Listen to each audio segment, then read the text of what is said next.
بسم الله الرحمن الرحيم.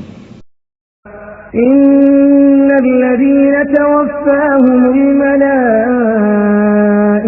ظالمي أنفسهم قالوا فيم كنتم قالوا كنا مستضعفين في الأرض قالوا ألم تكن أرض الله واسعة فتهاجروا فيها فأولئك مأواهم جهنم وساءت مصيرا.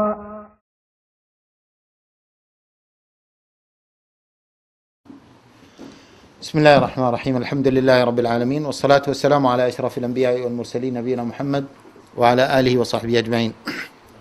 Dear brothers and sisters, Assalamu alaikum wa rahmatullahi wa barakatuh, and welcome to this talk about Hijrah, about this interesting topic which I think many of you would like to know something about it, because so many people are thinking of, always are talking about Hijrah and leaving the land of Kufr, leaving Britain and going to a Muslim country, and so on and so forth.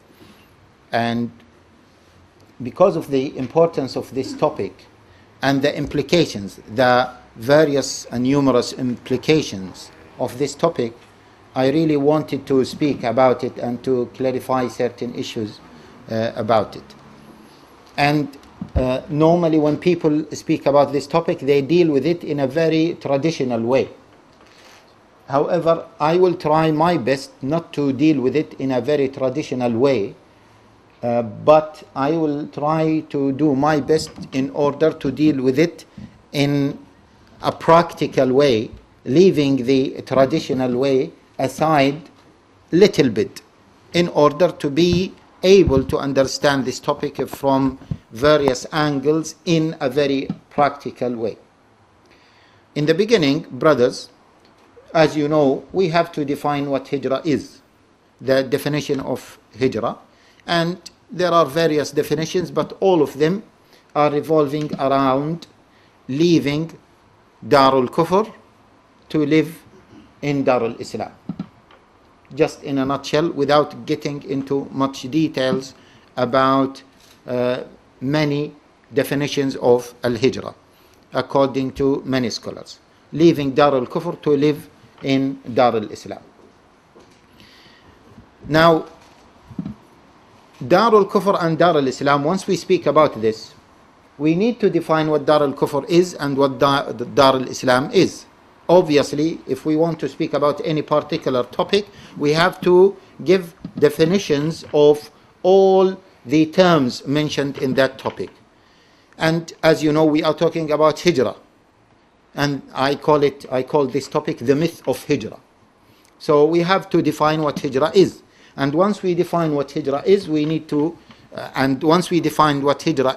we said that Hijrah means to leave Darul Kufr to live under Darul Islam. And then we have to define what Darul Islam is and what Darul Kufr is.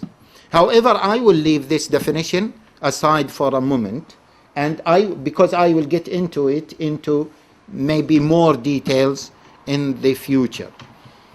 Now, we talk about leaving Darul Islam, leaving Darul Kufr to live in Darul Islam. As you may know, brothers and sisters,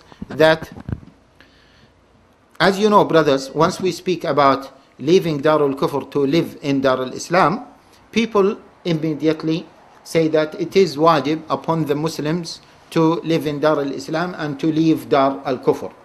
And many brothers are talking always about Hijrah. I just want to do Hijrah, and I want to leave this country. I want to go to a Muslim country. And the scholar said that it is the opinion of al-Jumhur, let alone it might be quoted as al-Ijma', that it is wajib, it is obligatory upon the Muslim to leave Dar al-Kufr to live under Dar al-Islam. And they speak about these things. And it is true, and I don't want to quote many quotations from so many scholars who said that it is obligatory upon the Muslim to leave Dar al-Kufr to live under Dar al-Islam. And that is the general rule in normal circumstances. And there are many other factors that can influence this general ruling until it may not be another general ruling. First of all, before we get into this ruling, leaving Dar al-Kufr to live under Dar al-Islam, and once we are asked about the ruling of Hijrah and leaving Dar al-Kufr to live under Dar al-Islam, we say immediately, once we are asked about this, we say that this is Dar al-Kufr, it is haram to live under Dar al-Kufr, so it is obligatory upon you to leave Dar al-Kufr to go to Dar al-Islam. However, brothers, if a faqih wanted to be asked this question, and he is talking about it from a pure fiqh point of view and a pure juristic point of view, putting in mind the current situation and the issue of tahqiq al-manat, implementing the ruling on the current circumstances, then the first point a faqih should ask when he is asked a similar question is whether there is Dar al-Islam that is willing to accept those Muslims who are going to flee Dar al-Kufr. Before getting into the ruling, he should explore the options available for Muslims who want to leave Dar al-Kufr. Why? Someone might say, no, we should give the ruling, irrespective of the situation, and then we can discuss the situation. And that's why I wanted, as I told you, I wanted to deal with this topic in a little bit different way other than the classical topic.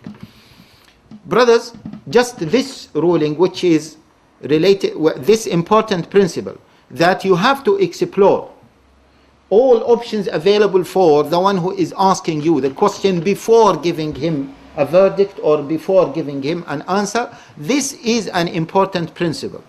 And let me give you this principle in a very simplified way.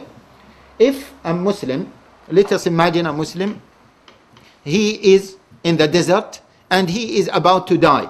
If he doesn't eat a dead flesh, unslaughtered flesh, and let us imagine that he had a mobile phone, and in the desert he rang one of the scholars and he said that, is it allowed for me to eat this unslaughtered meat?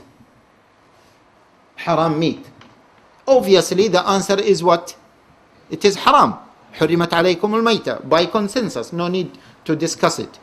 But the scholar, if a Muslim is asking him this question, he should know that this Muslim is not asking for something that it is well established and well known. He should realize that this Muslim is asking because of a certain situation that he is passing through. So therefore he should ask him, but if you don't eat this dead flesh, what is going to happen to you? And the answer will be, well, I'm going to die, because that is the only option for me. If I don't eat this, I will not survive. Then the ruling will be what? You have to eat it. Even it is not halal for you to eat it, you must eat it. In this situation, you must do the haram in order to survive, in order to protect one of the main protected daruriyat, necessities, which is the life. Therefore, before giving an answer in this question, for this question, you have to explore all options for the person. And this, brothers and sisters, this is very, very important in the contemporary situation. Wallahi, normally we are asked so many questions by people, and if we do not ask and investigate about possible options for them, we immediately give answers. Most likely we are giving them wrong answers. I do remember, for example, a sister used to ask me that she has to drive her car a long distance to pick up her children, and sometimes she is facing some difficulties, etc. She said, is it allowed for me to drive that long distance to drop and collect my children? I said to her, but if you don't do so, what will happen? She said, well, my children will remain in that place, and it is I have to collect them. So I said, okay, so what is your question? She said, is it halal or haram?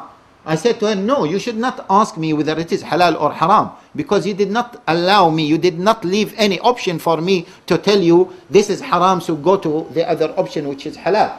You are just giving me one option, which is I have to go and collect my children and to drop them, and I have to drive